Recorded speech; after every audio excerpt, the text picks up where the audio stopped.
This is a HeadGum podcast.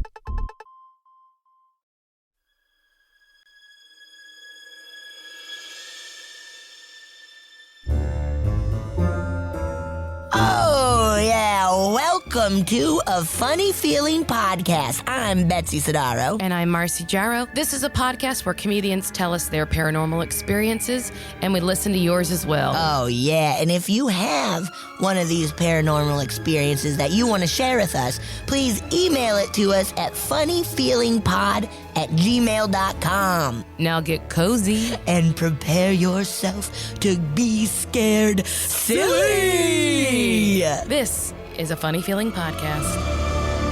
Oh, yeah. Hell yeah, dude. I passed my health check. Oh, yeah. Our audio health checks are sick. Oh, yeah, man. But sick in the cool way, not sick in the health way. Yeah. Woo! What up, dog? Yay. What's happening, Marcy? Just enjoying a beautiful day in LA as I sit inside. Right? It is a really nice day. It's so beautiful. It's so beautiful. Took a daytime nap. That's not how you spend beautiful weather. Oh, man. You know what's wild? I haven't had... No, never mind. I was going to say I haven't napped in a long time because I used to nap every day, but I did this week. I napped, so never mind. It's interesting. I love a nap, dude. You know, you look around your house, you're like, I got piles of things everywhere, and I'm napping a lot. What's going on here? What's happening? Okay. Depression. I was napping before a bunch too.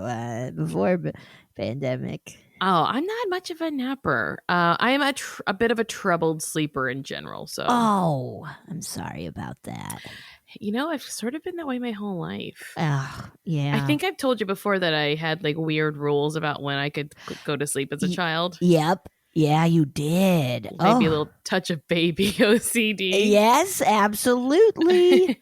Sorry, go ahead. I was going to say, it's just funny how like our brains do that. What were we? Yeah. Well, when I was in elementary school, like, I can't remember if it was 4th or 5th grade, I had insomnia. For a long time, where every night, like I would fall asleep, but then wake up at like midnight and just be up until time to watch Scooby-Doo. Because you were probably going to bed at like 8 or 9. Yeah, probably somewhere around there. So like... You know, I've read a few articles that the way we sleep in modern society, because it's dictated by a 40-hour work week, capitalism, man, it's not the natural way that humans rest. I read that too. Like where it is usually, or in the old, more of like, yeah, you sleep a couple hours, wake up, do stuff, sleep a couple hours, wake up, do stuff.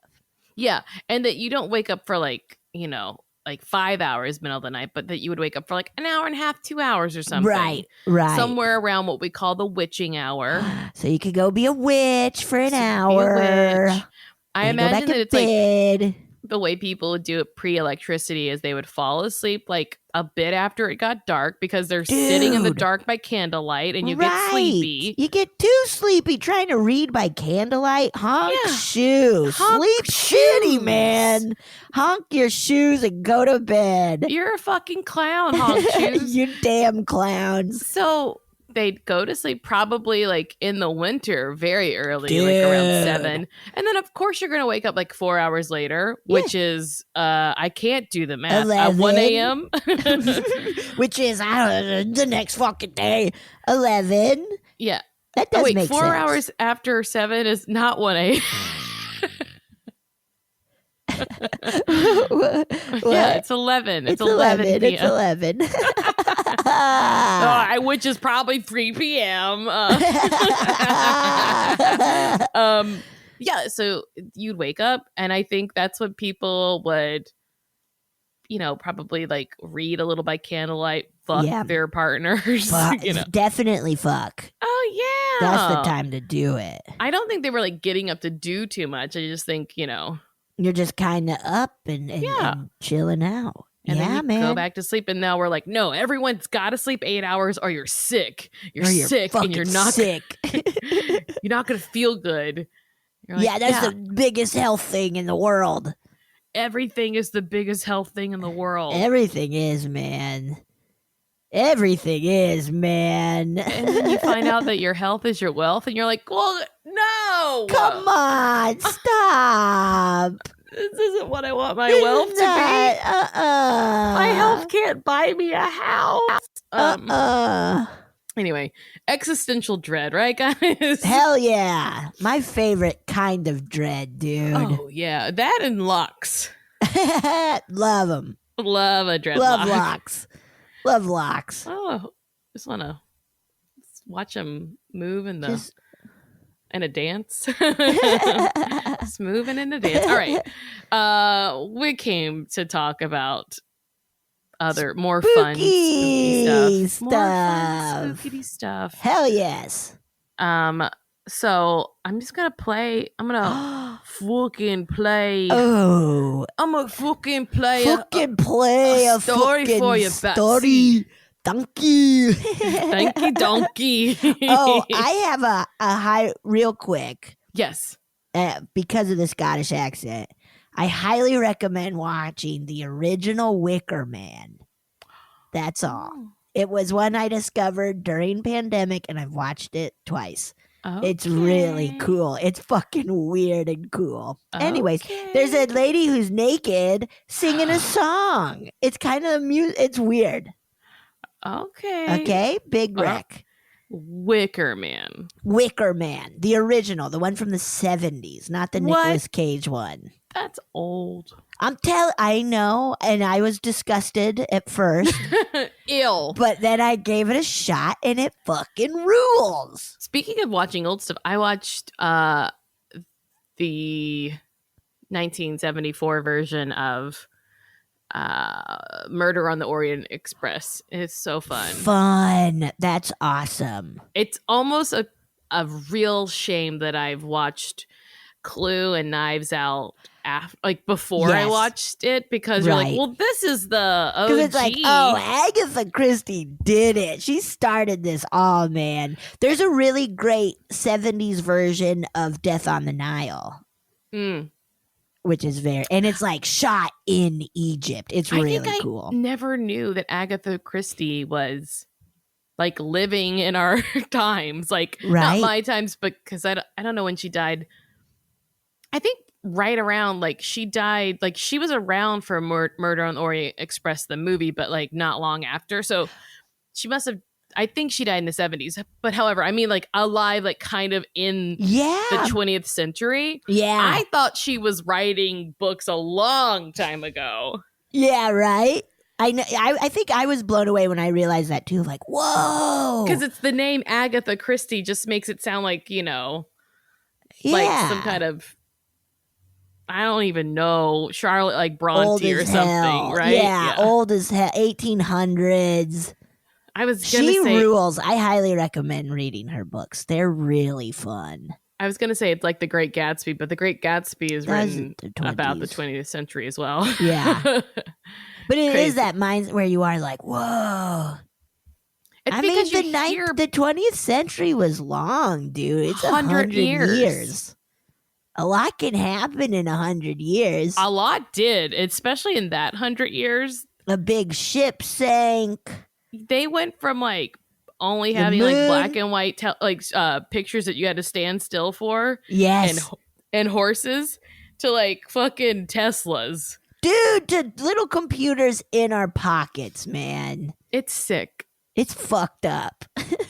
Oh man, I miss having my Swatch phone. Oh, a Swatch phone? Oh, Betsy. Oh, sorry guys, we derailed. Oh, landline. It's when you had the clear one, right? They had a clear one, but they also had one where it had two receivers on it. So when you hung it up, both the bottom, the base, and the receiver, that way your friends could hang out and you could talk to have a group chat. Wait, what? I think I'm right when I say this. I'm looking at a couple. A Swatch phone. Look it up. Tell me that I'm wrong. Wait, but 2 receivers? Yes. Oh! Do you see what I'm talking about? So the base of the phone where you would hang it up was also a phone. Yeah, there we go. That's cool. The Swatch Twin is what it's called.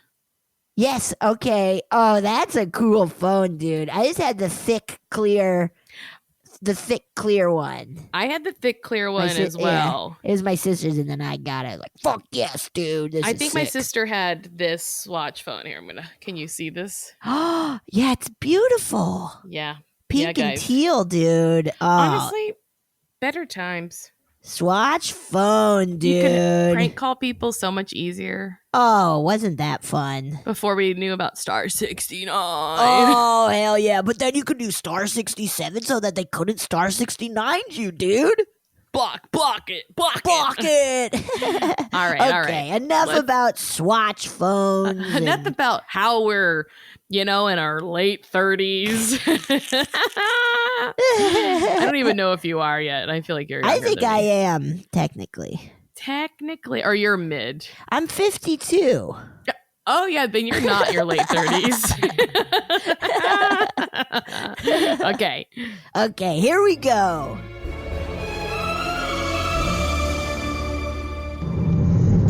So I wanted to share a story about when I lived in upstate New York. I was renting an apartment that was in this old house that had been converted into 4 apartments. It was this Victorian house, very beautiful, right on the main street of the town I was living in, really close to my work. And I had been recommended the place by a couple of coworkers who had lived there. And they said it was a great place, really close to work. I thought, what could be better? So I moved in, and everything seemed normal at first. I had 2 big rooms, a bathroom, a kitchen, more than any person living alone could need, really. But pretty soon after I moved in, I kind of started to get these creepy feelings all the time, and I would hear noises from the basement all the time, like a little bit more than what you would normally hear from a heating system or pipes. It was just constant noise from down there, like sounding like things were rustling around, or I don't even know. It just did not sound like normal house noises to me. I would also always feel like I was being watched while I was sleeping. And I started sleeping with the lights on pretty often because I at least wanted to know what was there if there was something that I could see. But, I never did see anything. It was just this really, really strong feeling. And there was one time I was walking from my bedroom to the kitchen. It was connected, and there was like a very small short hallway between them, and I turn around the corner and I see this very faint ghostly figure. It looked like a woman in like a big Victorian-esque dress, but it wasn't like an opaque figure. It was like very, very faint, like I could see barely her outlines. It was just really odd. Like I almost thought I didn't see it at first, but it definitely was like human sized. So I don't know. I walked through it and I turned around and I didn't see it again. So who knows? I could have just been seeing things, but with everything else that went on, I couldn't help but feel like it was definitely some sort of ghost. And my feelings were pretty much confirmed a little later. There was this one particular night where I was having a really, really hard time sleeping, which, was pretty normal at that point. Like, I just couldn't sleep in that house. So, mind you, I was also, like, extremely anxious at this point in my life. I was living by myself for the first time ever, and it was with a new job, kind of like my big break, I guess you could call it. So, there was just a lot of pressure to perform well. And I don't know. I just was not in necessarily a good space. I don't think I was very strong mentally at that time. And I think that made me more susceptible to these things. Who knows, but that's just the feeling I had. Anyway, so there was this one night I really couldn't sleep, and I kept checking my phone the whole night. So at 1 o'clock, I looked at my phone. I kind of like grumbled to myself, I guess I'm not going to sleep. 2 o'clock, 3:30, 4. And then finally at like 4:30, I looked at it again. And I remember vividly looking at my phone, turning back down to try to sleep. I was on my stomach because I sleep on my stomach, and my face was turned to the left, so my left ear was up. And a little bit after I checked my phone, I heard some water let out of the bathroom next to my bedroom. And it wasn't just a little bit of water from the faucet, it was like someone turned on and off the faucet really quickly. So it was quite a bit of water.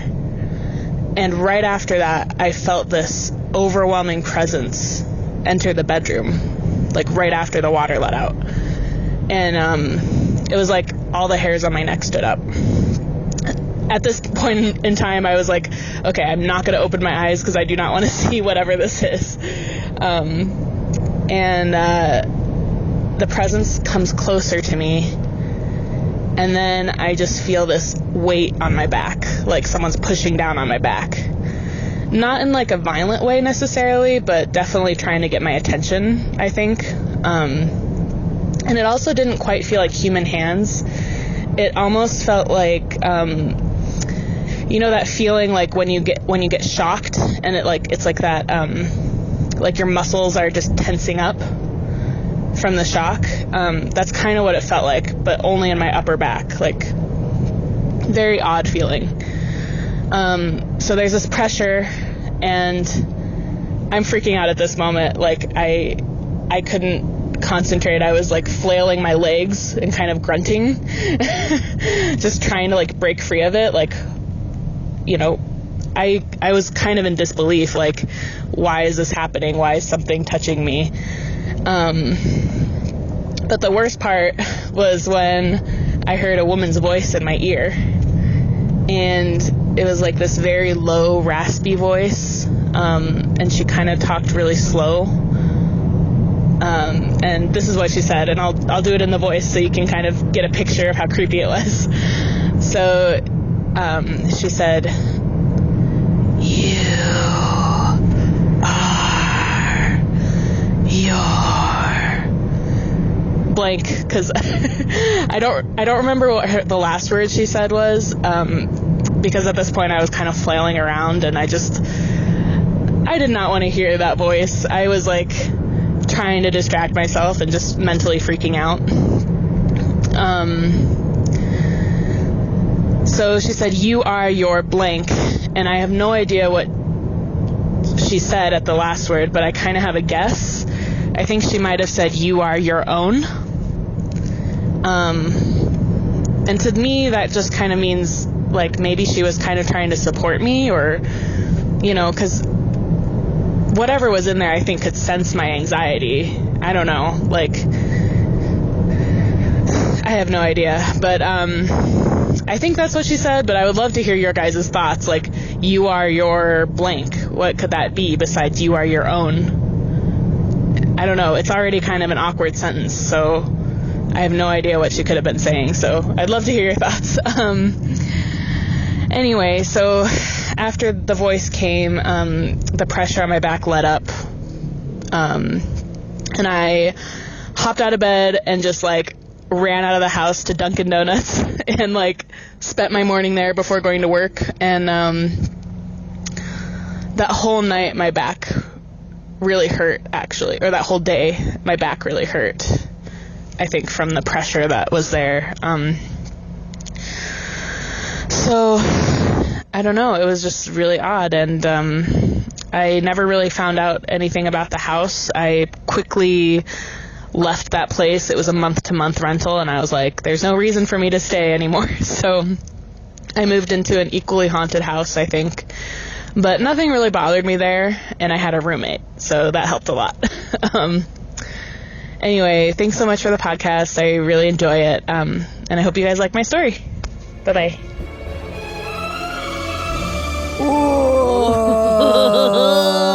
Oh, you are your what? Own best friend. You are your own worst enemy. You are your own vibrator. Hey, yo. Marcy, you nasty. That's not me. That's what the ghost said. It's so weird. Whoa. Especially with her back hurting after. The back hurting after is really where it's like something happened. Even if it was like, I guess, a dream, but like feeling that. Yeah. Oh, man. You are your own. You are your own. Maybe she was singing, "You are not alone. I am here with you." I don't know that. I know. That's Michael Jackson. Hee. Though we're far away, I am here to stay. Whoo! You're not alone. Okay. I think this is the one he sung to Lisa Marie Presley while she was nude. Remember that video? What? Do you remember Michael Jackson was married to Lisa Marie Presley? Oh, Elvis Presley's shit. daughter. The lady from Naked Gun? That's that's Priscilla Presley, that's right? Elvis's wife. Yes. So the daughter of that woman. Whoa. They were married for a short time. He's like, be in my music video. You have to be naked. You have to be naked. I love your body specifically. And she was like sitting there, like, and he's singing to her. It's like one of those old Grecian paintings where you see just her back in a like cloth draped over her like bottom, like by a pool. Anyway, this is now a podcast where I just describe old music videos I can barely remember. Yeah, to me, where I'm like, I don't know what you're fucking talking about. Now I see it. I see a picture of it. That's funny. Yeah. Whoa. Haunted for sure. I think it was that lady who she walked through. Yes. She was like, you know what? We can all make other people feel uncomfortable walking through me. You walk through me, I'm gonna whisper in your ear. I'm gonna turn on the faucet, slink into your bedroom, sit on your back, and whisper into your ear something weird. I'm gonna sit on. How about this? I know what it was. The ghost was like, "All right, I'm gonna fucking get her back. I'm gonna, you know what? This time, I'm gonna have the perfect comeback." It's gonna be she so didn't good. think of it. She just trusted herself. You are your abort. Shit, bail. I think I got her. I'm pretty sure I got her. Oh shit, man, I ate shit. I fucking ate shit, dude. It's like when someone asks you, "How's your day?" and you say, "How's yours?" When someone says, "How's your day?" I'm fine. That makes sense too. But I know what good. we're both trying to say. When someone's like, "Enjoy your dinner," and you say, "You too, dear waiter." Oh, right, exactly. That's the equivalent of you what that. Too. Oh, I mean, you know what I'm. Come on. That's what that ghost is. Like, why did That's I say exactly that? Shit, why did I say that, man? I should have rehearsed. I got a little too cocky.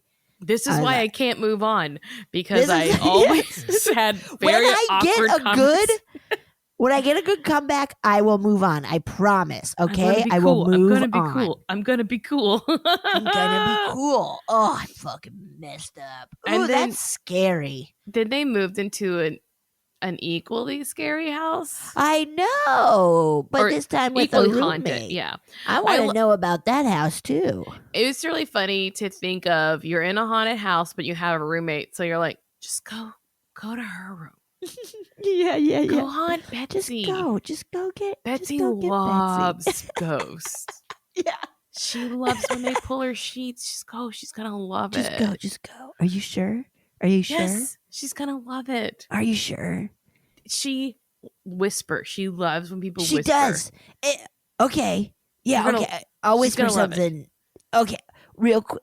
Should I, I'm just Should I do it as like a little kid or an old hag? Little kid. If you want to switch back and forth, go to each side of her bed and, you can do that. Play multiple characters. You're really good at that. Yes, I will Nutty Professor myself. Yes. Okay, great. Yeah. I got little kid, old hag, just a snake.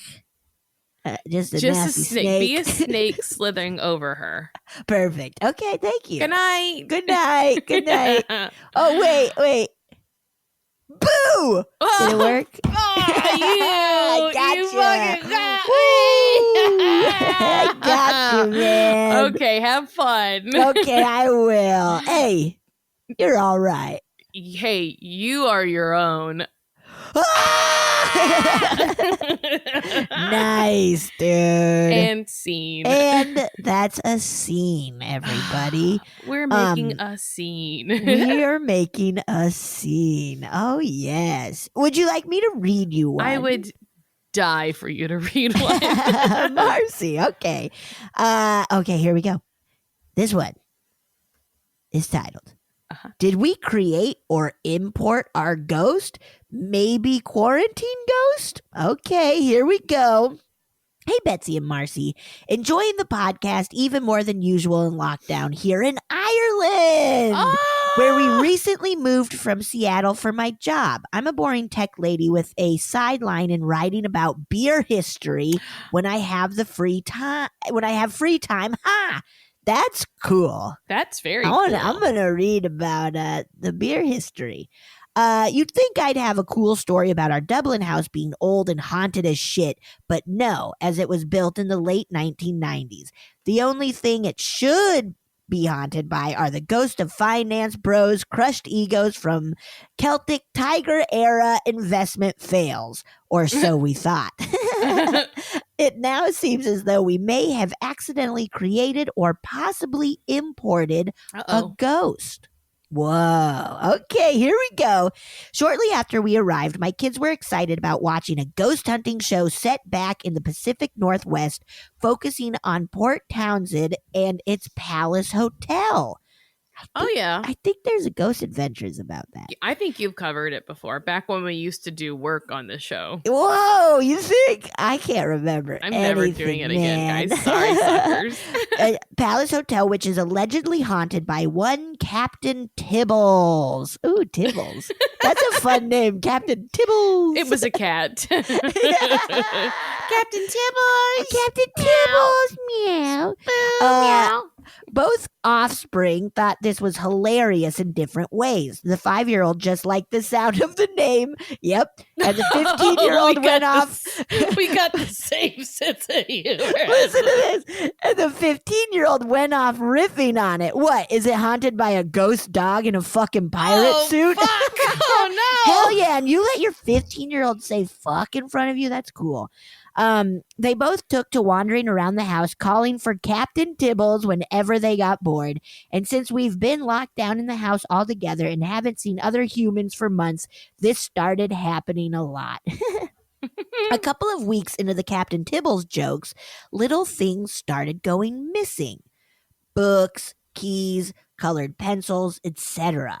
Now we have the usual post-move chaos happening with boxes everywhere and the cats still being generally unsettled, but each time we have chastised Captain Tibbles for stealing things, they have been almost immediately returned to places that don't make sense. The middle of the floor in a room no one had been in taped up boxes in the attic we hadn't opened yet, left out in the middle of the bedspread, you name it. That's fucking creepy, man. Yeah. Captain Tibbles, you did it. You bastard. The time elapsed between berating the captain and finding the missing object had never been more than about 20 minutes. Even if the missing object in question had been absent for a while, most of it could be explained away by stir-crazy kids. But that would involve the teenager not hate watching Riverdale for more than 2 minutes, and the little one certainly just completely lose whatever she was trying to hide or unhide. Obviously, finding things in taped up boxes has been the weirdest one, and I have no especially good explanation for how my house key, which I'd had an hour before, ended up in a box of books we hadn't gotten around to opening. Coincidentally, a box of ghost books. But since I have a collection of many hundreds of local folklore ghost books, that part was less surprising. Wow. Slight aside on the ghost books, I did a podcast on my collection a couple of years ago, and the photo they used was one of me in Trinity College Dublin's old library. Had no plans at that point to move anywhere, much less to Dublin. The photo was taken on a hungover work jaunt, so there's some kind of weird synchronicity or something there. That is weird, man. That is like Dublin was calling you. Right? So, did we accidentally create our ghost a la the Philip experiment, or did we import the real Captain Tibbles when we moved from Cascadia? I'm not sure which way to think about it, but it's been really handy when we can't find things. We just ask and things appear. Hey, Captain Tibbles, I lost my $1 million, dude. Where's my hot, hunky, big-dicked husband? Yeah, come on. Where's my fucking Taco Bell? Come on, man. Guess your husband is your Taco Bell. Hell yeah, dude. If you could marry food, I fucking would, dude. Hell yeah. Hell yeah, I'd marry a fucking Crunchy Gordita Supreme, dude. Did we both say Gordita? We did. Synchronicity, man. We look forward to the time when we can actually explore our new city and country. We only had a few weeks outside before lockdown started, and I was working crazy hours and so didn't get to do much of anything. But we hope to go back on some cool ghost tours when it's safe to do so again. Stay safe, keep the stories coming, and obviously don't shit your pants. Lisa. P.S. Back in the midst of time, before I needed to worry about paying rent on something larger than a shoebox and or eating food other than cereal, I used to be an archaeologist. Whoa. So it was pretty cool to hear you talking about archaeology on the last episode I managed to get to. There's a whole very active folk horror scene in Ireland and the UK, and archaeology often features in the stories and legends. I could talk about and listen to those for ages. Whoa, Lisa, cool, man. That's very cool. I'm going to look up the Philip experiment. I pulled it up. So, oh, good. Okay. So Let me have Wikipedia it. says the experiment was conducted by a Toronto Parapsychologists Research Society led by a mathematical geneticist, Dr. A.R. George Owen. What's the A.R., dude? Alfred Romero George Owen. And overseen by psychologist Dr. Joel Witten. The test group consisted of Owen's wife, Iris Owen, former chairperson of Mensa Canada, Margaret Sparrow, industrial designer Andy H., and his wife Lorne, heating engineer Al Peacock, accountant Bernice M., bookkeeper Dorothy O'Donnell, and sociology student Sydney K. The goal was to create a fictional character through a purposeful methodology, right? Yep. And then attempt to communicate with them through seance. The character created and agreed upon was named Philip Aylesford, referred to as Philip during the test. His fictional history partially coincided with actual events and places, but with multiple contradictions and errors. He was born in 1624 in England, had an early military career, and was knighted by the age of 16. He was involved in the English Civil War and became personal friends with Charles II, working for him as a spy. Philip was unhappily married to a woman named Dorothea and later fell in love with a Romani girl who was accused of witchcraft and burned at the stake. Philip! And burned at the stake. In despair, Philip committed suicide in 1654 at the age of 30. Whoa. This group was seated around a table with initial seances yielding no contact, no communication, and no phenomenon. Owen changed the test conditions by dimming lights and changing the environment to mimic that of a more traditional seance. Participants began feeling a presence, table vibrations, breezes, Ooh.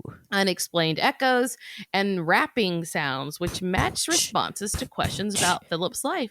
At one point, the table tilted on one single leg, and at other times moved across the room without human contact. Although audio and video and witness accounts document the paranormal phenomena, Philip never appeared to the participants. Huh. Wait, so what? They made up a thing and they're like, oh, through human will, we can create a ghost? Now, we have discussed tulpas multiple times. Right. Mm-hmm. So is this essentially like a tulpa experiment? It seems like they were, that they essentially group manifested this ghost for themselves. Yeah. Whoa. Do you think Philip's like, well, great, I wasn't even a thing, and now I'm fucking haunting everyone? And now I'm a fucking thing, and I had an unhappy marriage, and my girlfriend got burned at the stake. This sucks. This fucking sucks, dude. Yeah. Charles II isn't even that cool. Yeah.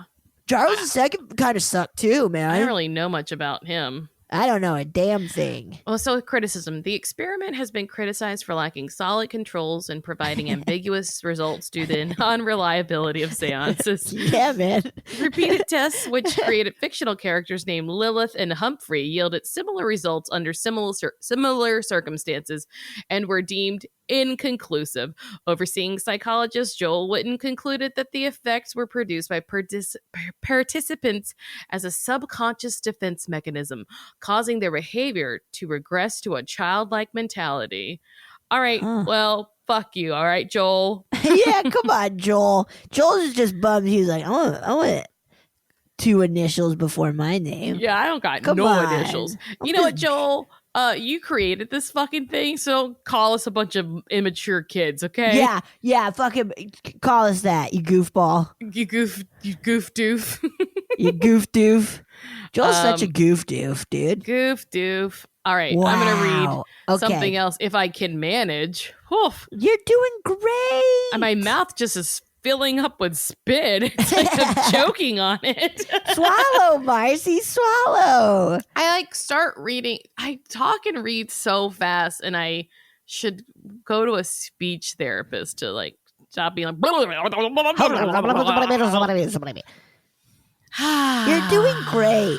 I am. You're right. You are your own. You are your own. Okay.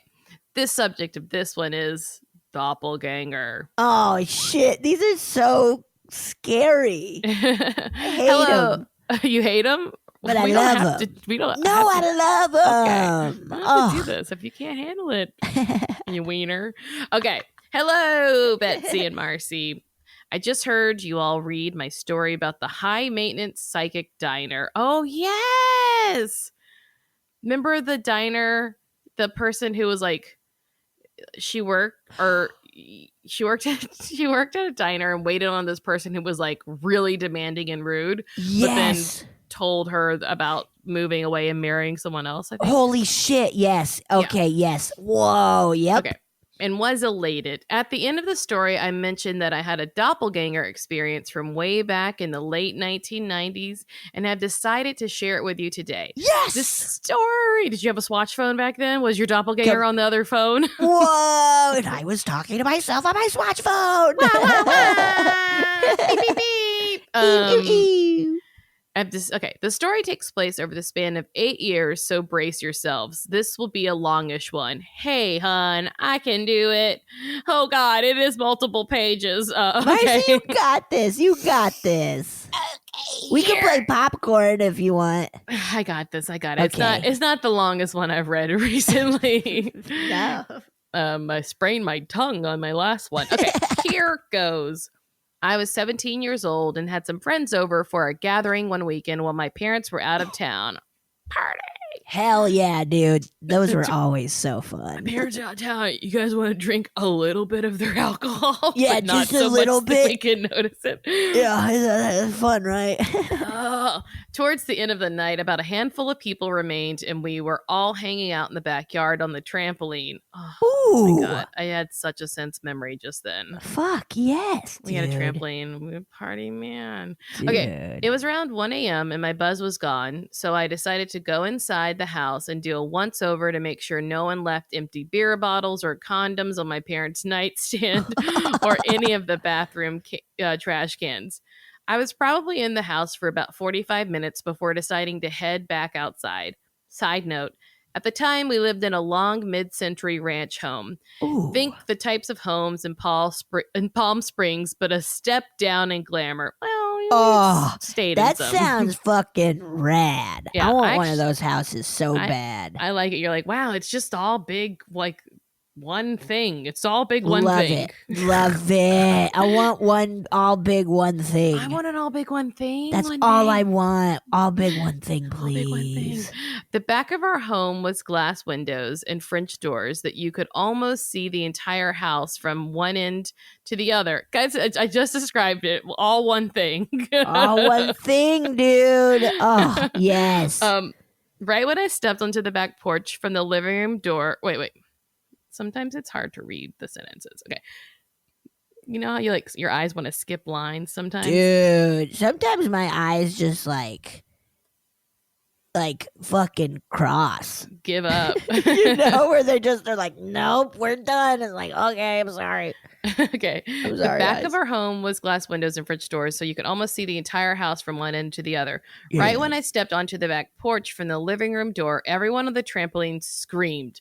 Of course I screamed too. And then someone said, holy shit, we literally just saw you run across the entire house all the way to the far end. Oh, I couldn't understand what they were talking about until another person chimed in and said, this was 5 seconds ago, and now here you are coming into the yard from a totally different part of the house. Are you not getting this? Seriously, I could not get it, and at this point, was so tired that I didn't even care. It wasn't until later when 4 of my friends shared a queen-size bed in our guest room because no one wanted to sleep alone that I kind of got it. This happened in summer of 1998, and by November of 1998, my parents called it quits and filed for a divorce. My dad moved out, and my parents sold the house immediately. I was now 18 years old, had graduated high school early, and was basically working and flopping at friends' apartments until moving with my mom into my grandparents' house. Think of the grandpa and the whole situation from Lost Boys. The last night at our home, the house was almost entirely empty except a mattress on the guest room floor. One telephone on the guest room floor, an antique crucifix hanging on the wall next to the sliding mirrored closet doors. Okay, that's a gross sentence right there. Next to the mirrored sliding doors, an antique crucifix. This has to be in California, though, right? Only California has those nasty mirrored closet doors, right? I think so. I don't know. Yeah, I hate those. Thing about SoCal, baby. And a fold-out couch my mother was sleeping on in the living room. Before I go into the next part, I want to state that the house had vibes. Ooh. Not sinister, but not good either. Oh. There was kind of a low hum in the air that my older brother and I would side-eye each other about from time to time. Compared to my friends' homes, especially in junior high, my house was the largest and had the best amenities, and my parents were usually out most weekend nights. Hell yeah. Regardless of all that, at nightfall, most of my friends would have a hard time making it through to the morning, and others refused to sleep over.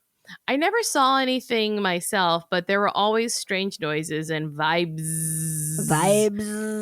Ooh. Back to the last night in the home. I was laying in the dark on the phone in the guest room. I don't remember who it was, but I recall filling this person in on the divorce and current events happening in my life.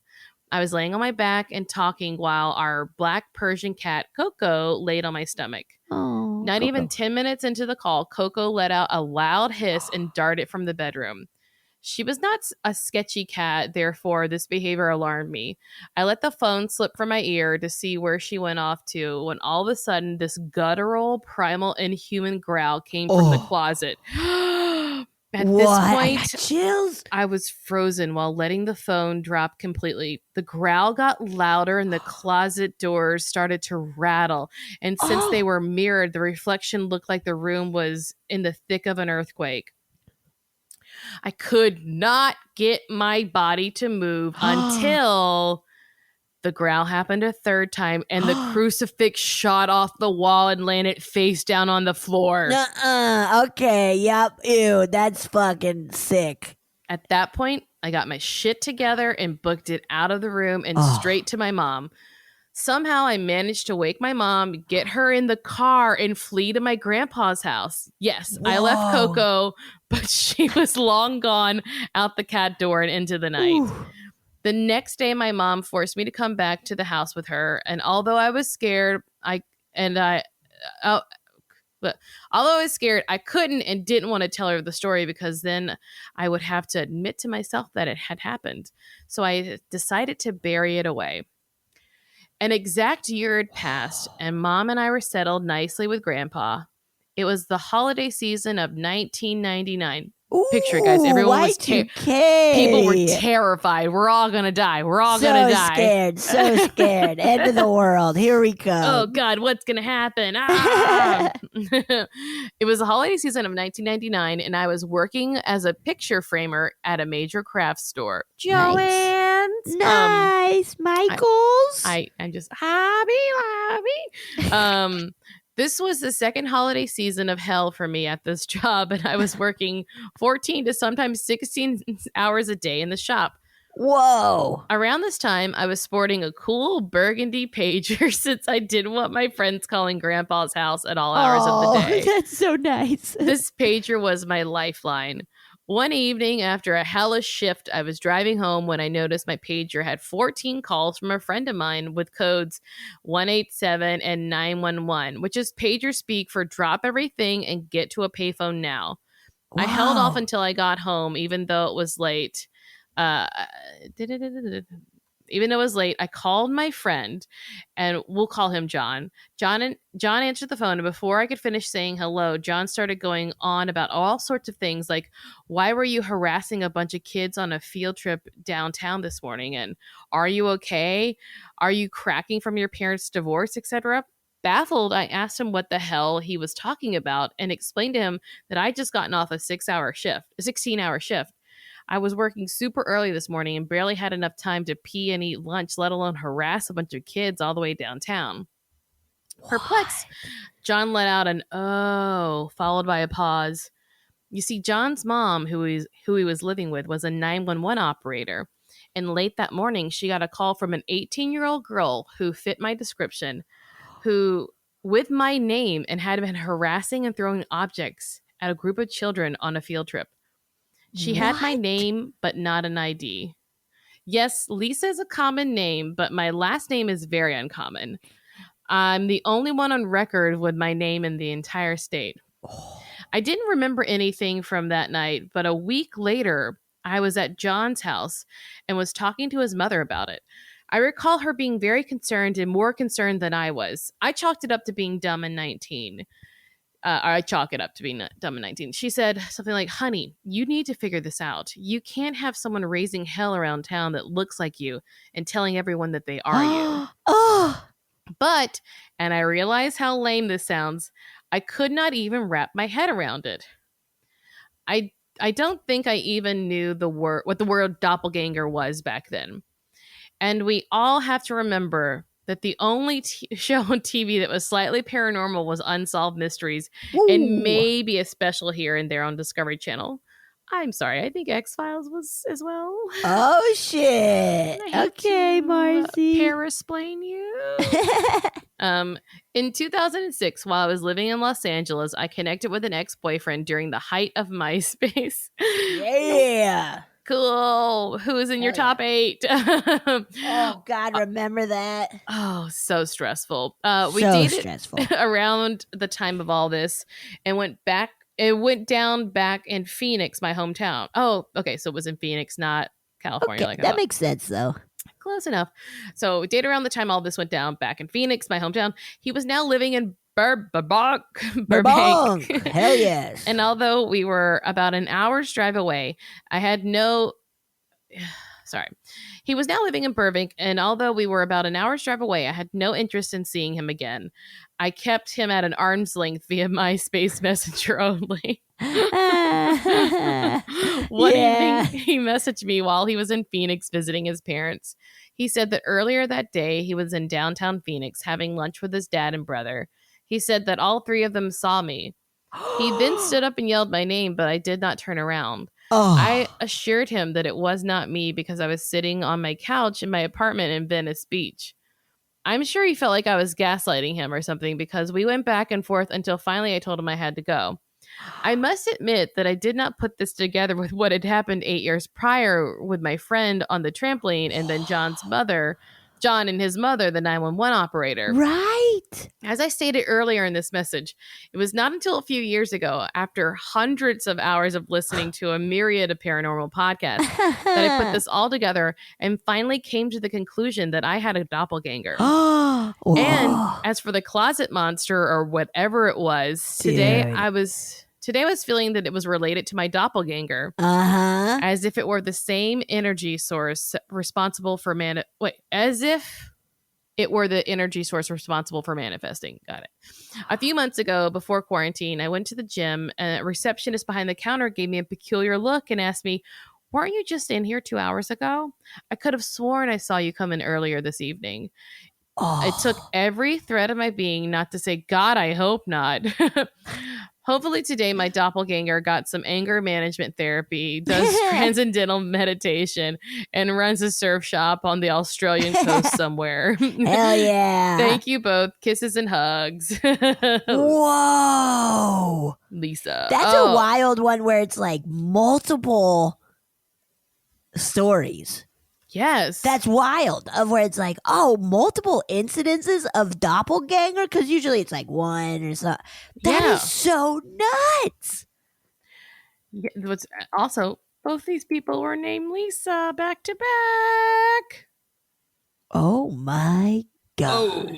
Maybe that Lisa's your doppelganger. Maybe that Lisa. Yeah. Oh, whoa, shit, dude. Thank God bad Lisa is living in Dublin. How now. wild of like causing a ruckus. Yeah. Like throwing stuff at kids on a field trip. Like literally she had an evil twin. That is so funny. And the mom being serious of like, hey, you got to figure this shit out. Your reputation is getting ruined, dude. Look, I'm going to send a SWAT team to your house if you don't figure this out. Figure this out, I have the power. You know, I agree that this was definitely created from that thing in the closet. And created. Yeah. Yes. And I don't think this thing maybe exists all the time. Okay. Yes. Yeah. But how weird, because it gets questioned and like kind of seeing that dude, but not really into him, but then for him to see that thing. Yeah, it feels like it is. That thing is just being a little mischievous, like, ain't I a stinker? Like, I'm going to show up in front of the boy you're kind of seeing, but don't really like. Or it's like her shadow side. Like, she's like, I don't even like him. So what she did was she went all the way somewhere. A part of her went all the way to Phoenix to ignore him. Wow. That's what she wanted to do. And while she's working all day, she's frustrated. And so another part of her is like, I just want to be wild somewhere else. Right. Yes, I'm making frames. I want to fucking throw shit at kids on a field trip. Of course I want you to do. go to the Natural History Museum, wait for them at the Hall of Life, and throw a bunch of trash at them. It makes perfect sense. It all makes so much sense. You're looking for your friend's condom wrappers, and you're like, I just want to run around the house. Yeah, I just want to run up and down. All of it tracks. All of it makes sense, Lisa. Lisa, Lisa, let us know if you're living in Dublin right now or if that's your doppelganger. Perfect. Okay. Wow, that's spooky, man. Doppelgangers fuck me up. I mean, especially ones like that where you're like, it's not just like someone saw you walking in a crowd. It's like actually engaging with people. It's like, yeah. Also, I hope Coco came back sometime. I do too. Poor Coco. I do too. Maybe Coco like married a mountain lion. They're having a nice life up in the hills. Oh my gosh, someone on Nextdoor, well, because I've told you I've been trying to trap these cats. So I've been posting on Nextdoor just to make sure there are no one's cats, because one did have a collar, but it was so like when it actually did trap it, and it was very, no one's taking care of this cat. It was like the collar was barely hanging on, the poor thing. Oh. But on Nextdoor, someone caught P22, my boyfriend mountain lion, on camera. Oh, caught him on camera, not in person. So in the fucking neighborhood. Yes, and they were your all man, your boy, your cat. Everyone was like, "Yes, he looks great." Everyone was so excited. We love him. So funny. People, I mean, yeah, P92 rules or 222. P2D2. P2D2. He's hot. He's a hunk. He's a hunk.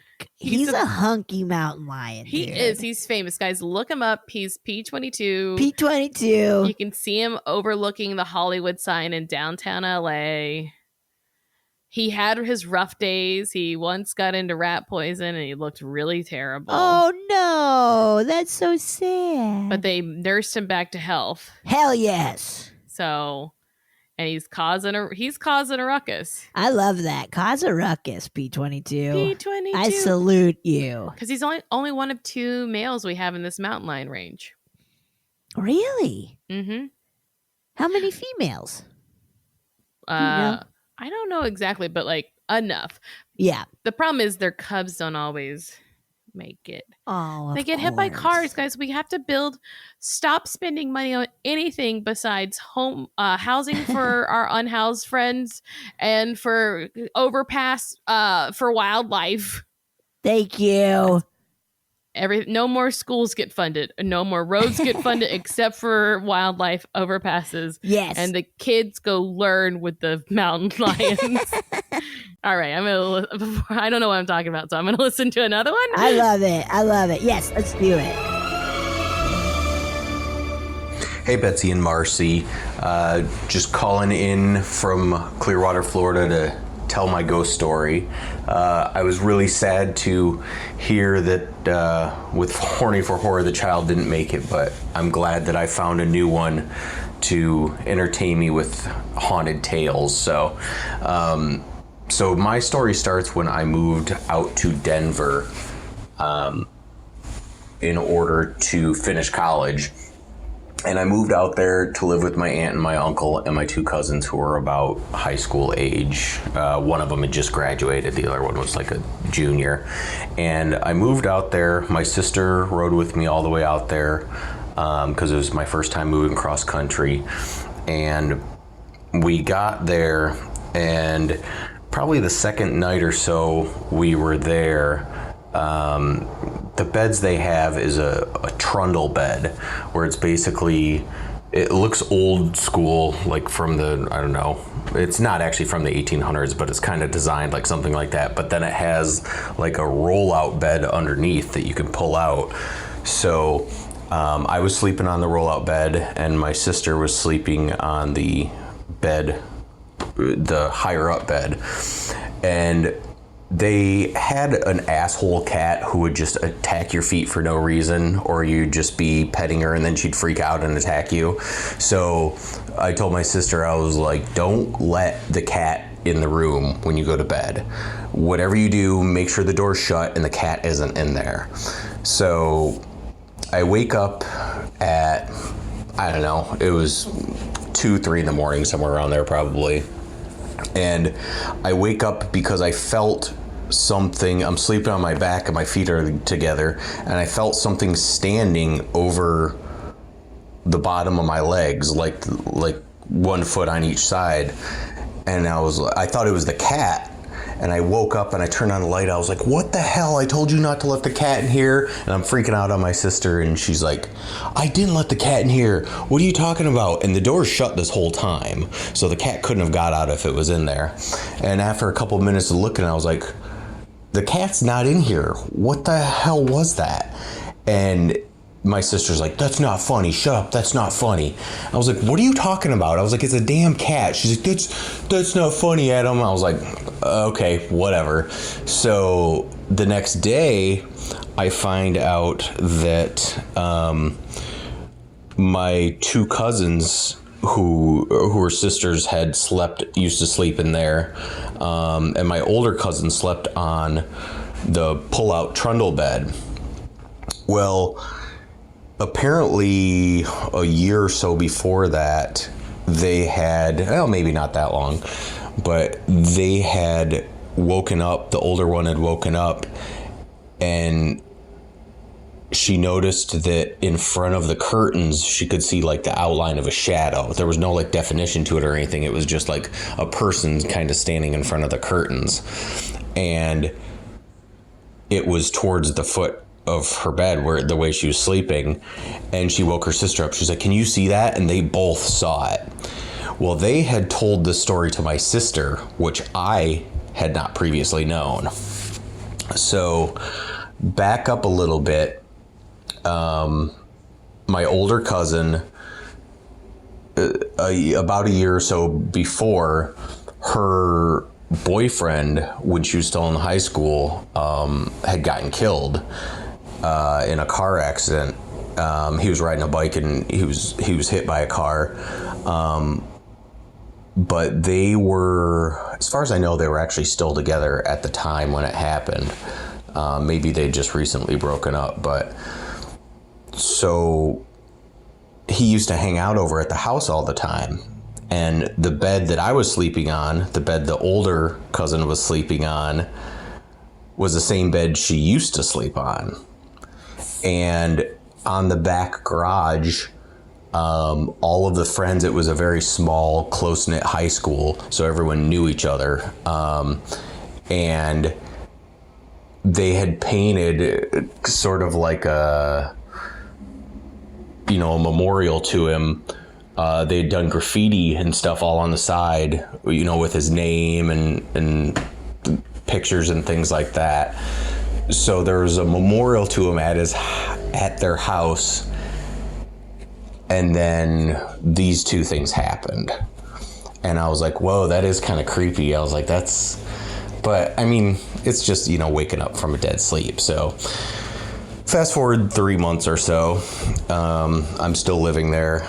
And I'm also still sleeping on the same bed, the pull-out bed, mind you. It basically looks like something you would find almost in a hotel. It has like the metal handles on the side that kind of go in and out. There's holes in it. They just kind of stick in there and you just pull it out. So I'm sleeping in there.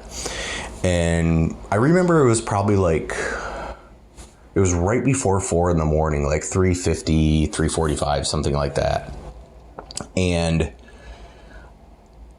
I'm startled awake by what I can only describe as someone picking up the foot of my bed, like lifting it probably 3 feet in the air without me noticing. I'm sleeping this whole time, and then just letting go and dropping it. And it slams on the ground so hard. I literally thought there was an earthquake going on. I know there's not earthquakes in Colorado. And And I'm like, I could hear the handles on the side, the metal handles jingle as it slammed onto the ground. And I look around, I was like, what the fuck was that? So I was just baffled. I didn't even know what to think. So I get up and go to the bathroom, and my uncle's up.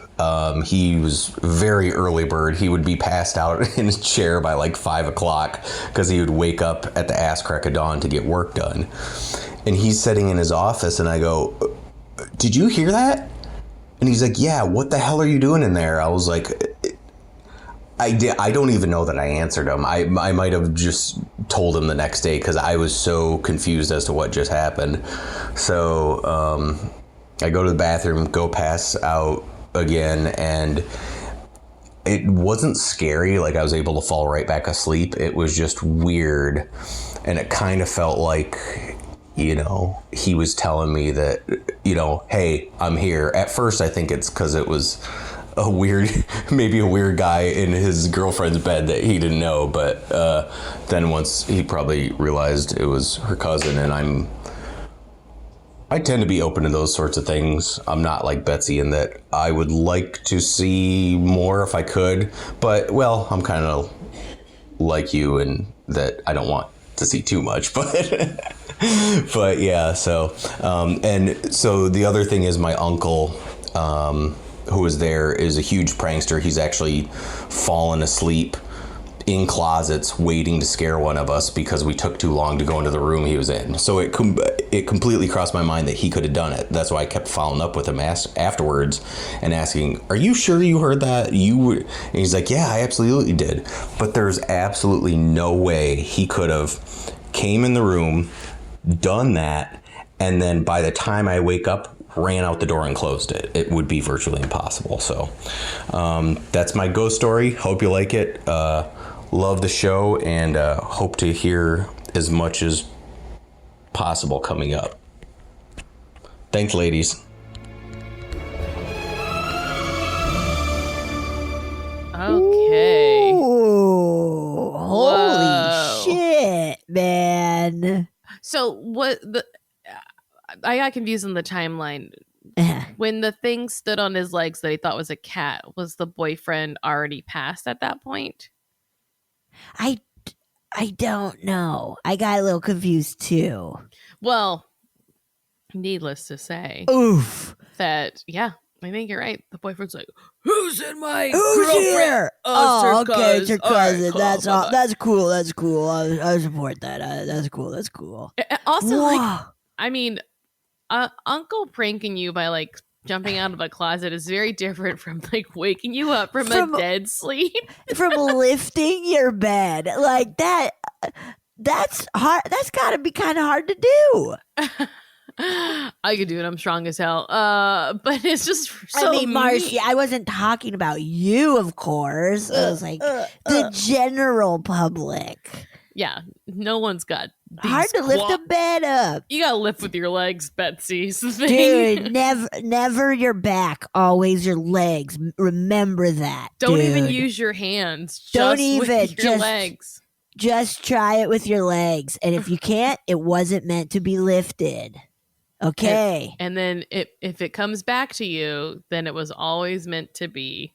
Right, dude. Yep. Right. That's very fucked up, though. Dude, it's so fucked up. That's so scary.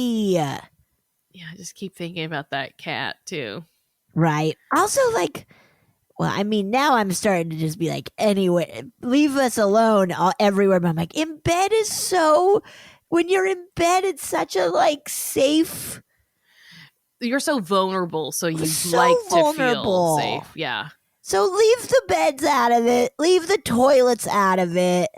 Just fucking don't do it, man. Just don't do it. Just fucking don't scare people, man. Only at concerts that are very crowded from now on should go scare people. Right, exactly. Thank you. Marcy, you get it. Standing in line at theme parks. Very scary.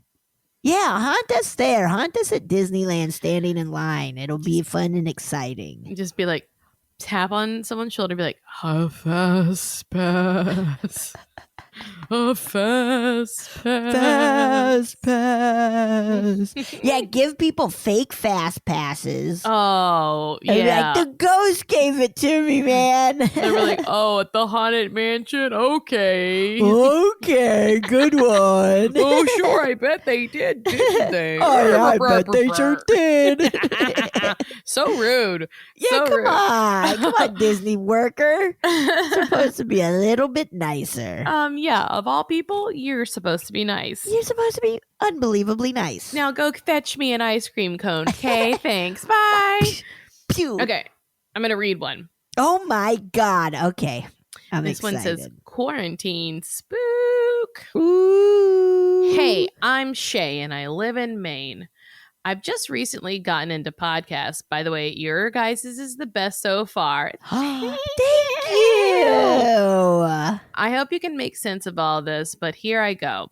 So I was home alone one day. It was kind of rainy, which is the best kind of day. So if I do say so myself, my dog was on my bed looking out the window, which he always does when I'm home alone, which is a lot because my parents gotta work and my little sister goes to her father's. But it was like 10:30 or so, and I was making eggs because I was hella hungry. I love this. I do too. I went to go to my room to eat, but my dog was just staring at me. I thought nothing of it and sat on my bed and put on the podcast. But when I looked at my dog, he was at my door. I didn't get him. I didn't get hear him. I didn't get him. I didn't hear him. I didn't hear him get off the bed, or anything. So I asked him what's wrong, and he stared at me and barked. I asked what again, and he shut my door and pushed. This dog is smart. Yeah, wait. Sorry. He shut my door. He got in the car and drove away. So wait. Okay. So she didn't hear him get off the bed. So I asked him what's wrong, and he stared at me again and barked. I asked him what again, and he shut my door and pushed a couple of his toys against it, and I just looked at him. I then looked at the door and then heard someone open my sister's door and open my door and told my dog to get them because I knew I was the only one home. My dog walked out and yelped and had a cut on his face, like a 3-inch cut. I was pissed and grabbed a knife that was in my very beautiful knife collection. I walked out the door and didn't see anyone but my dog whining. I took my dog to the bathroom and I cleaned his cut and walked out into my room. And when I did, I felt a cut on my skin. What? It didn't hurt. I was calm, but I think it's just because I saw an old woman that looked like a bunny. My grandmother. I know. An old woman who looks like a bunny. I'm sorry. I saw an old woman that looked like Bunny. My grandmother. That's the name. But I will say I understand the description of a bunny because if you watch Great British Bake Off or whatever, every single person on that show is a bunny. A little bunny because they have a little teeth. British bunny, just like. But this is a person's name. It's Bunny. This is the grandmother's name. Okay, yes. Oh, what a good grandma name too, yeah. Bunny. I know, weird name, but she was always a small person.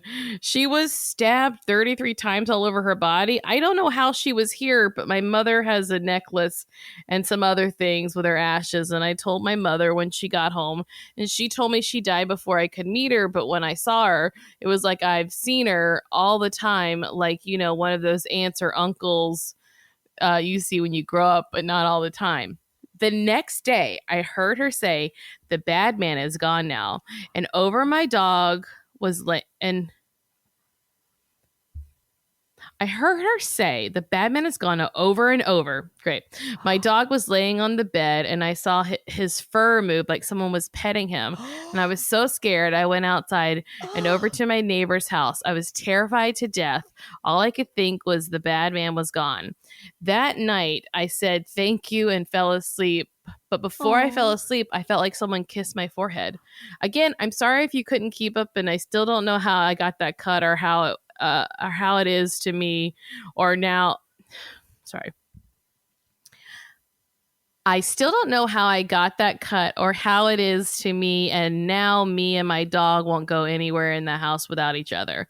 Oh, yeah. And since then, me and my sister has said that I feel like someone is watching us, like that freaky babysitter that watches us do anything. And I sometimes, my sister, which is 4 years younger than me, says she sees Bunny and the bad man sometimes. She sleepwalks, which she has always, but recently I found her sitting in the middle of my room with my knives around her, and she counts to 33, and then her eyes open, and her eyes are two different colors. By the way, she was not born with two eyes, and sometimes my sister says, sorry, the bad man said he needed help.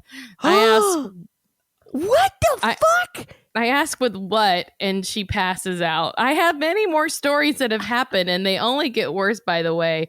Me and my dog's scars are healed now, but it was only a week ago. So yeah, bye. Have a nice day. And I'm sorry for my run-on sentences.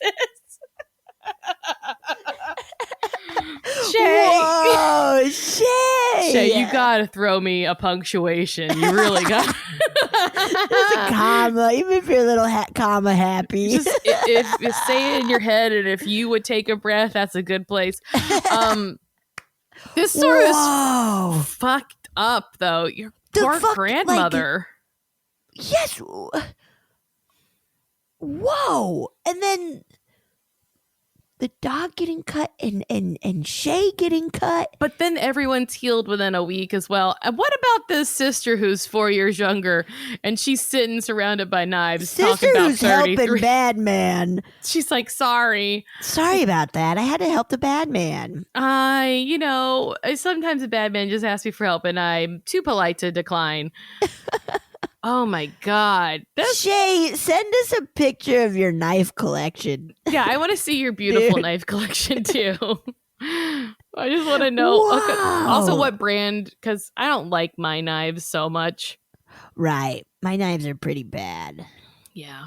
I never sit around them fancy and get a good set of knives, yeah. You know? Do you ever sit in the living room with your knives fanned out around you, though? Well, I mean, on Sundays, but... That's because you pray to them. You're right. Knives are my Lord. The Lord knife. Lord knives. Whoa, that is so... So there's a bad man and Grandma Bunny, which is such a good name for a grandma. Such a good name for a grandma. And the way that they were described as someone that, even though you didn't meet them in life, you just know who they are, like someone who's always around. That makes such sense of like, oh, yep, you know that energy. And that's a really cool thing to feel, I bet, you know? I am very concerned, though, about how this grandmother's life ended. Dude, maybe not. Maybe she was stabbed 33 times, survived, and then later died of natural causes in her old age. Right. Maybe. She's been stabbed over her life 33 times. Yeah, she's like, why does? And we're even talking about like little nicks. Like, oh, yes, that's another stab. She's got a little like crossing the little tickers. What do you call those things where you do 1, 2, 3, 4, cross out 5? Counting. That's just counting, right? Tally. Tally. Tally. I know.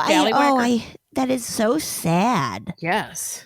But it feels like, grandma's hanging out and taking care of you. Yeah. Which is nice. Yeah. Oh, that's nice. All right. You read one to me now. I got one. Okay, it says more stories. If you read on the podcast, you can pick and choose if you want. I'm reading them all, dude. If we can, hell yeah. Whoa! Hi, Betsy and Marcy. It's Lauren, the volunteer archaeologist. Oh, yeah. Cool. You played my archaeology story a few months back, and it was such a thrill to hear your reactions. Thanks for sharing it. No problem. It ruled. Anyways, I have a bunch of stories to share. I hope you enjoy these as well. The house my family lived in when I was born was creepy as fuck. Yeah. We moved when I was 5, so these stories are secondhand from my mom. The house wasn't very big or especially old at that time, maybe built in the late 70s, but it had 2 stories and a basement. Ooh. The basement was finished and was where the TV and my toys were kept. There was also a sliding door that led to the backyard, but it was a wooded and steep hill that went down to a creek and not visible from the street. Most of the activities take place in the basement because, of course, yep. They're nasty. Fucking basements, man. According to my mom, the TV in the basement would come on in the middle of the night and at full volume flip through the channels rapidly. Why? Channel surfing ghost, dude. My parents could hear it 2 stories up. One of them would go downstairs and turn it off, but as soon as they got back to their room, it would do it again. What? There was nothing wrong with the TV, and in fact, when we moved to the new house, it never happened again. Ugh. I had this lion toy that I loved to play with. It was probably 9 inches long and made of solid plastic, so it was pretty heavy. One day, my mom was downstairs putting my toys away, and the lion was laying on its side on top of my toy box, spinning like a top. What? What? Ew! My mom always brings this up when we talk about the old house. That's fucking weird. Oh my God. Ew! Ew, that's so toys. Also, hey, toys, get out of here, toys. Even though there's a bunch of toys in the room I'm in right now. Why? Why are you in a child's room? It's my office. I like toys, Simpsons toys and stuff. I like to play with toys. Okay. I've also been told by many family members that I used to talk about the dark people. That's maybe an unfortunate name, but when pressed, I would basically describe shadow people. I used to say they would look at me. I only have one memory of seeing them, but I was a toddler, so it may or may not be accurate. I had fallen asleep on the couch in the basement and woke up completely in the dark. Oh, God. There was a little light coming down the stairs from the kitchen. Of course, I was scared of the dark, but I remember looking at the sliding doors and seeing silhouettes of people on the curtains. Ew. Ew! I somehow found the courage to run upstairs to the kitchen where I told my parents and was told it was a dream. The neighborhood wasn't exactly the safest, so I guess it could have been people casing our house or something.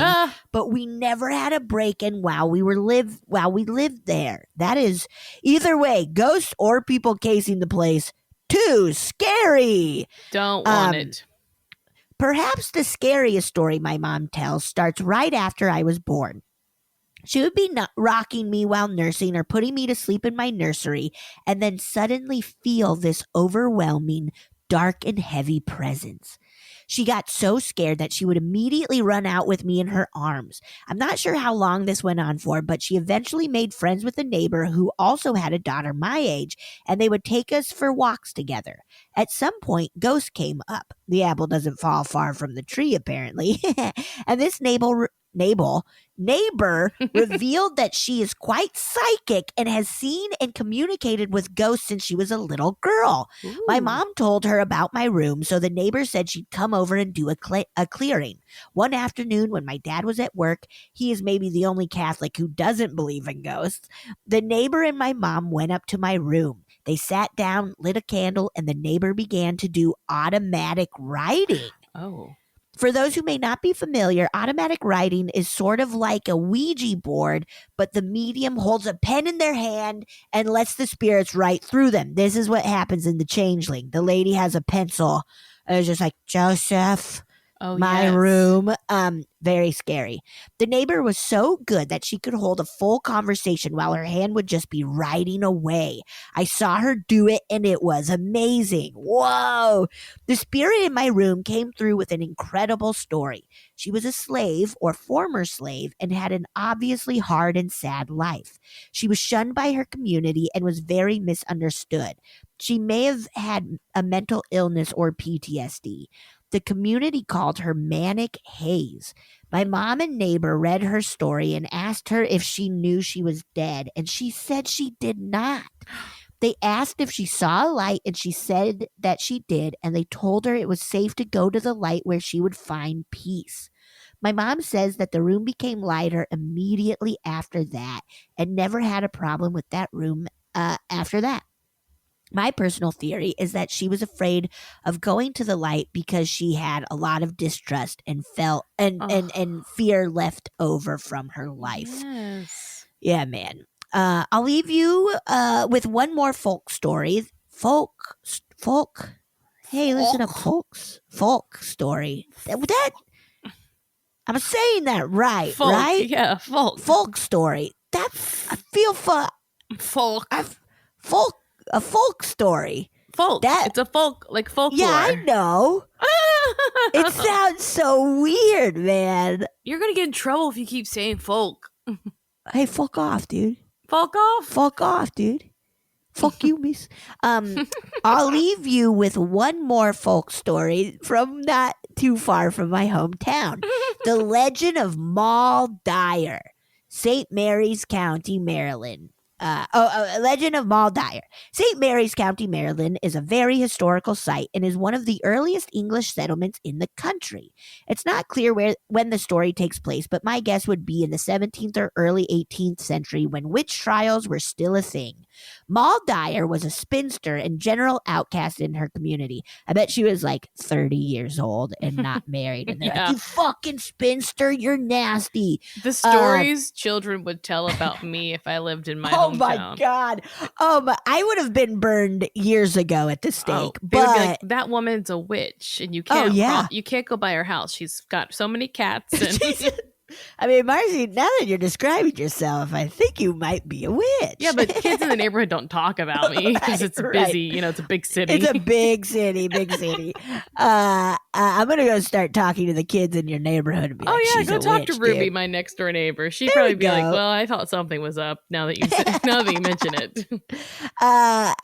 So Moll Dyer was a spinster and general outcast in her community. One cold, rainy winter night, a mob decided to hunt down Moll. They burned down her house and chased her into the woods. She evaded them, so when morning came, the mob searched the woods for her.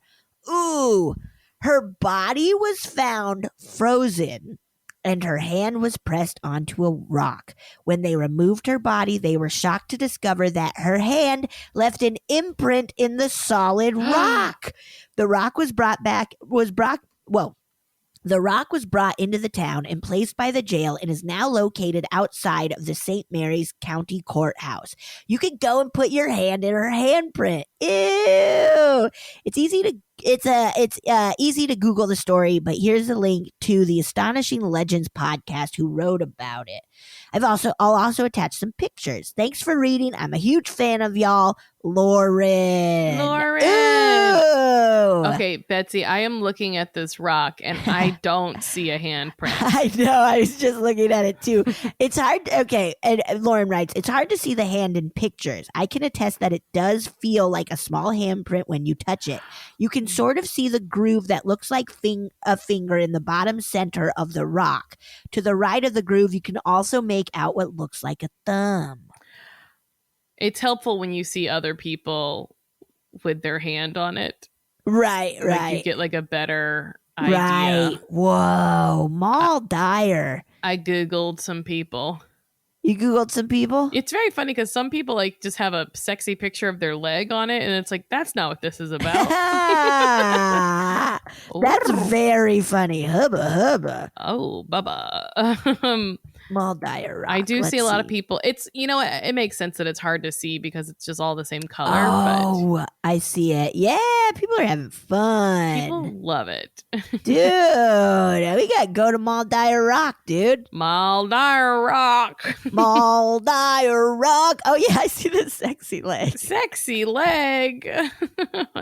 With the heels, dude, like 4-inch heels. It's like Jessica Rabbit went to Moll Dyer's rock, dude. Oh, I try to make any kind of sound from Roger Rabbit and I failed. Wait, try it again. What was that?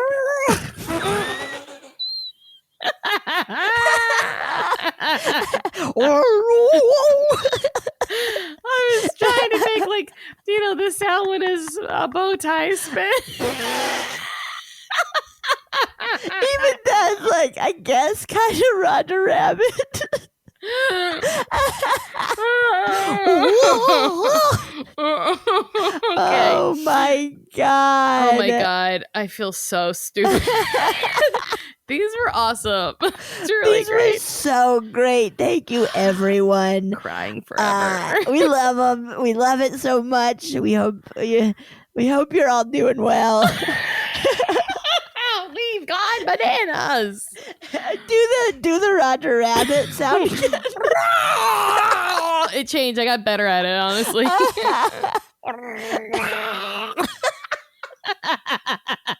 Classic Roger Rabbit. Oh my god. Okay. Holy shit, son of a bitch. That's funny. All right. Whoa, Well, dude. I guess I need to go take another nap. Yeah, man. Me too. I gotta go watch Roger Rabbit for those sounds, baby. Oh, I'm really gonna be sick. All right, I gotta go. Mars gonna fucking hurl. She's gotta get out of here. Thank you, guys. Thank you, everyone. Bye. Goodbye. Oh, very. Oh, yeah. Thank you so much for listening to A Funny Feeling. If you have a paranormal experience that you would like to share, please send us a voice memo, or you can email us just a letter at funnyfeelingpod@gmail.com. I'm Marcy. I'm Betsy, and don't shit your pants.